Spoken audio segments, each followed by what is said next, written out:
வணக்கம் தோழா. இந்த வீடியோவில் அசலாம்பிகை அம்மையார் பற்றின முழு தகவல் ஒரு வீடியோ அமைய போகுது. வாங்க ஸ்டார்ட் பண்ணலாம். அன்றைய தென் ஆற்காடு மாவட்டம் அப்படின்னு போட்டுருக்காங்க. ஆற்காடு அப்படின்னா தெரியும் நமக்கு, வேலூர் மாவட்டம் தான் ஆற்காடு அப்படின்னு சொன்னாங்க. தென் ஆற்காடு மாவட்டம் அப்படின்னா இப்போ என்னவா இருக்குது அப்படின்னு தெரிஞ்சுக்கோ. ரீசெண்டாக தான் வேலூர் மாவட்டத்தில் வந்து பிரித்து ராணிப்பேட்டை உருவாக்கணும். அந்த ராணிப்பேட்டை தான் தென் ஆற்காடு. அன்றைய தென் ஆற்காடு மாவட்டம். அப்போ இப்போது ராணிப்பேட்டை மாவட்டத்தில் திருக்கோவிலூரில் 1875 ஆண்டு ஜூலை 16 நாள் அசலாம்பிகை அம்மையார் பிறந்தார். 8 வயதுல திருமணம் ஆயிடுச்சு. ஆனால் 11 வயசுல விதவை ஆயிட்டாங்க. கணவனை இழந்துட்டாங்க. காவல்துறை ஆய்வாளராக இவரது தந்தை பணியாற்றுவார். ஓகேவா? தந்தை வந்து ஒரு காவல்துறை ஆய்வாளர். ஆசிரியர்களை வீட்டுக்கே வரவழைத்து தமிழில் உள்ள புராணங்களையும் இதிகாசங்களையும் முறையாக படிக்க வைத்தார். யாரு? இவரோட தந்தை. காவல்துறை ஆய்வாளராக இருக்காரு, அவர் தான். தமிழ் இலக்கிய நூல்களும் கற்பிக்கப்பட்டது. 18 வயதோடு கல்வி நிறுத்திக்கிட்டாங்க. பின்னர் சுய முயற்சியில அம்மையார் பல நூல்களை படித்தார். அவரே எழுத்து கூட்டி பல நூல்களை படிக்கிறார். தமிழ் லெக்சிகன் என்ற பேரகராதியை புதுப்பிக்க அக்கால அரசால் தேர்வு செய்யப்பட்ட 18 பண்டிதர்களில் அம்மையாரும் ஒருவர். ஓகேவா? தமிழ் லெக்சிகன் அப்படின்னு பேரகராதியை புதுப்பிக்க அக்காலத்தில் அமைக்கப்பட்ட 18 பண்டிதர்கள் அம்மையாரும் ஒருவர். ஆங்கிலேயர் காலத்திலே ஆங்கிலத்தில் உள்ள வார்த்தைகளுக்கு தமிழ் அகராதி அமைக்க ஒருத்தர் நியமிப்பாங்க. யாருன்னு பார்த்தீங்கன்னா ஜி போப்பை தான் நியமிப்பாங்க. அப்போதைக்கு ஜி போப்பை இந்த மாதிரி அப்போதைக்கு உள்ள நூல்கள் நாளிதழ்கள்லாம், தமிழ்நாட்டில் உள்ள நூல்கள் நாளிதழ்லாம் அதை இழிவாக பேசுவாங்க. இதை வந்து எப்படி ஒரு ஜி போப் ஒரு ஆங்கிலேயர்கிட்ட கொடுக்க முடியும்? தமிழ் அறிஞர்கள் இவ்வளோ பேர் இருக்கும்போது நீங்கள் ஜி போப் ஏன் கொடுத்தீங்க அப்படின்னு தமிழ் இதழ்கள்லாம் அதை கொஞ்சம் இழிவாக பேசுவாங்க. ஓகே. சுதேசிமித்திரன், சக்கரவர்த்தினி ஆகிய இதழ்களில் எழுதி வந்தார். ஓகேவா? கதராடை அணிவதையும் கதர் பிரச்சாரம் செல்வதையும் கடமையாக கொண்டார். மதுவிலங்கை வலியுறுத்தி பேசி வந்தார். காந்திரிகளின் ஒத்துழையாமை இயக்கத்திற்கு உறுதுணையாக இருந்தார். 1924 நடைபெற்ற திருவண்ணாமலை காங்கிரஸ் மாநாடு உட்பட பல மாநாடுகளில் உரையாற்றி உள்ளார். காந்தி புராணம் காந்திய தலைவனா வச்சு எழுதுவார் ஒரு நூல். அதாவது 2034 பாடல்கள் இருக்கும். இது எப்படி ஆவச்சுக்கிறீங்கன்னா 2, 3, 4 வரைக்கும் அப்படியே வச்சுக்கோங்க. ஓகேவா? காந்திய தலைவனை கொண்டு எழுதப்பட்ட நூல் தான் காந்தி புராணம். 2034 பாடல்களை கொண்டு.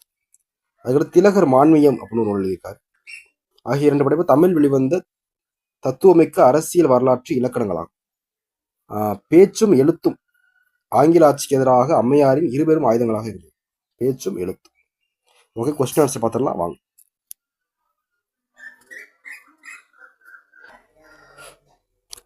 அசலாமிகை அம்மையார் எவ்வாறு அழைக்கப்படுகிறார்? இக்கால ஔவையார் என அழைக்கப்படுகிறார். ராமலிங்க சுவாமிகள் சரிதம் என்ற நூலை எழுதியவர் அசலாமிகை அம்மையார். வாய்மையும் அறமும் பிறர் துயர்களையும் வன்மையும் தியாகமும் இணைத்தீர். வாய்மையும் அறமும் பிறர் துயர்களையும் வன்மையும் தியாகமும் இணைத்தீர். இவ்வரிகள் இடம்பெற்றுள்ள நூல் ஆசிரியர் பாரத தாய் அப்படின்ற நூல் அசலாமிகை அம்மையார் எழுதியுள்ளார். பாரத தாய் அசலாமிகை அம்மையார். அசலாமிகை அம்மையார் இக்கால ஔவையார் பாராட்டியவர் வந்து திருவிக்கா தான் அசலாமிகை அம்மையார் நிறைய இடத்துல பாராட்டியிருப்பாரு. பார்த்துடலாம். இந்த கூற்று யாருடன் தொடர்புடையது? பல காலம் திருப்பாதிபுலியூரில் வாழ்ந்தவர் யார் அப்படின்னு பார்த்தீங்கன்னா அசலாமிகை அம்மையார். 409 பாடல்கள் கொண்ட ராமலிங்க சுவாமிகள் சரிதம் என்ற நூலை இயற்றினார். 409 பாடல்கள் கொண்ட ராமலிங்க சுவாமிகள் சரிதம் என்ற நூலை இயற்றினார் அசலாம்பிகை அம்மையார். காந்தி புராணம் அசலாம்பிகை அம்மையாரால் எழுதப்பட்டது. இது 2034 பாடல்களை கொண்டது. காந்திரிகளை பாட்டு தலைவலாக கொண்டது. ஓகே, எல்லாமே சரி. 1, 2, 3 சரி. ஓகே, அடுத்து பாருங்க. இரட்டனையில் பிறந்து வடமொழியும் தமிழும் கற்ற கவிக்குயில். இரட்டனை அப்படின்னு எதை குறிப்பிடுறாங்க அப்படின்னு பார்த்தீங்கன்னா தென் ஆற்காடு மாவட்டத்தை குறிப்பிடுறாங்க. இரட்டனையில் பிறந்து வடமொழியும் தமிழும் கற்றவர் கவிக்குயில். தேசம் விடுதலை பெற்று இந்து சமய உயர்வுற இறைவன் திருவருள் ஈதுவானாக என கூறியவர். 8 காண்டங்களை உள்ளடக்கிய காந்தி புராணத்தை எழுதியவர் அசலாம்பிகை அம்மையார். கீழ்கண்டவர்கள் எது எவை பொருந்தாது? அசலாம்பிகை அம்மையார் இயற்றிய நூல்களில் ஏற்றிருக்காங்க. ஆத்திச்சூடி வெண்பா எழுதினாரு. குழந்தை சுவாமிகள் பதிகம் எழுதினார். காந்தி புராணம் எழுதினார். திலகர் புராணம் எழுதினார். ஆனா சோதனையின் கொடுமை, உத்தம சீலன் இது 2 இவர் எழுத நூல்கள். திருப்பாதி புலியூரில் தமிழ் தாயை நேரில் கண்டு உறவாடும் செய்யோ என அசலாமிகை அம்மையாரை புகழ்ந்தவர் திருவிக்கா தான் அசலாமிகை அம்மையார ஔவையார் அப்படின்னு சொல்லுவார். இக்கால ஔவையார். அது இல்லாம திருப்பாதி புலியூரில் தமிழ் தாயை நேரில் கண்டு உறவாடும் செய்யோன் அப்படின்னு புகழ்ந்திருக்கார்.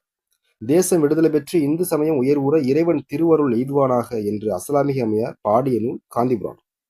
இது போன்ற தகவலுக்கு நம்மளோட சேனலை சப்ஸ்கிரைப் பண்ணுங்க, விரும்புங்கள், கருத்துக்களை பதிவேற்றுங்கள், நண்பர்களுக்கு பகிருங்கள். மீண்டும் சந்திப்போம்.